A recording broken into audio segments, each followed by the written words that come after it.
In YouthBuild International, I'm a senior program director, and I work with community groups and international donors and governments to design programs that respond to the needs of young people who are not in school and don't have jobs and tend to be disconnected from civic structures. And our purpose is to find ways within the context of the local culture, the local economy, to re-engage young people in meaningful ways so that they can end up finding work, going back to school, and also participating as citizens. And what are you looking for in local partners? Well, our programs depend on a multi-sector group of partners. So in other words, we need partners who are involved in many different parts of community development.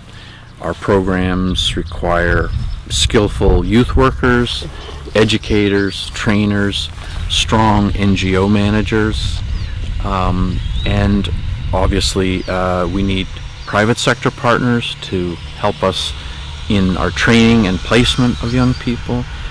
Government partners are always very important as well. So the needs of young people today and their role in society really calls for a multi-sector group of partners to come together around the response. Mm-hmm. YouthBuild program that's going well has several key elements. One is there has to be this group of partners, as I said, multi-sector partnerships, where in a community a lot of different sectors come together around a unified response to young people.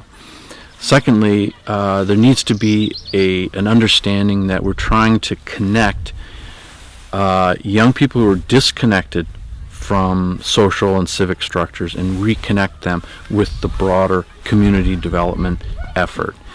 And so with that understanding in place, then what's required is a strong implementing partner, or a group of strong implementing partners who bring strong staff, skilled youth workers, skilled managers, trainers, etc., all together in a unified approach. Can you give me examples of programs of YouthBuild International that have also adapted locally? Mm-hmm. Well, all YouthBuild International programs are adapted. So YouthBuild is essentially a set of principles and design standards, and those principles and design standards and the general approach get reinterpreted everywhere that we work. So for example, in Romania, as we started the conversations with local organizations about the program design, it was important to take into account the cultural traditions, cultural norms, economic issues that are affecting employment, etc. The needs of young people, the needs of the community. All of our young people in YouthBuild, they build community assets. So that means they may be building houses, they may be repairing schools, they may be repairing or building public parks. And so that activity is all based on local needs. So to give you an example of ways that the program has been adapted to local culture and local context, in the Western Balkans, in Serbia and Bosnia-Herzegovina, we wanted to respond to the past conflict and help bring young people from different ethnic backgrounds together in a joint effort to improve their communities. So a lot of the program was designed around symbolic work that would demonstrate to young people and to their community that young people from different ethnic backgrounds and different communities can come together and work to improve their communities. So that was a essential part of our program in the Western Balkans. In Haiti, for example, young people were organized in YouthBuild programs directly in response to the devastating earthquake in Haiti. And so we wanted young people to be part of the effort to rebuild that country after a devastating earthquake. I'm very pleased with the pilot here in Cluj for many reasons. Number one, every pilot is difficult. Every pilot has a lot of challenges, especially when they're new partnerships.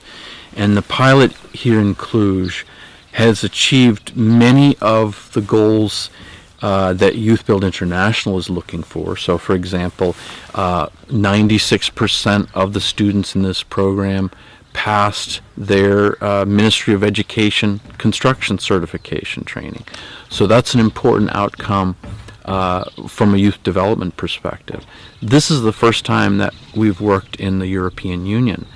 And so the issues facing young people in the European Union are different from other places that we work. So working here in Romania and piloting a program in Bulgaria gives us an opportunity to craft a strategy that responds to the needs of young people and their communities in Europe.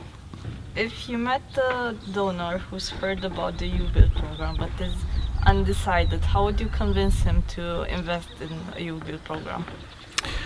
The way we try to engage donors and governments and the private sector and NGOs in investing in young people is to explain that many development issues are affected by the activities and the attitudes and the circumstances of young people.